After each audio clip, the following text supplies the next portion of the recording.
So I've got a blank Blender scene here. Let me just go to Add, Mesh, and there it is. Gemgen drops right in. You've got these colored handles in the viewport. So if I just grab this one and drag, you can see it updating in real time. Super intuitive. And then over in the end panel, you've got all the individual parameters.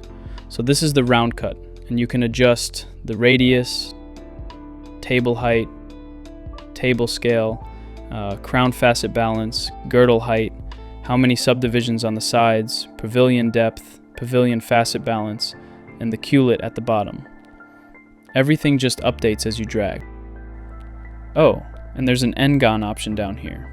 So right now each facet is made of a bunch of triangles. If I turn this on, you can see they all get merged into single polygons. Makes for a much cleaner mesh. Okay, so I'm gonna mess with the proportions here a bit. And yeah, that's looking pretty bad. But there's this button, Set Good Proportions. And if I just hit that, boom, back to something that actually looks like a gem. This is really handy when you've changed the overall size and want everything to scale nicely with it. Alright, so at the very top you've got the cut type. Let me just switch through a few of these. So with baguette, instead of a radius, you get width and length separately. So you can make it as long and narrow as you want. Cushion's got a sharpness parameter for the corners, so anywhere between really round and pretty sharp, and you can also round out the table separately.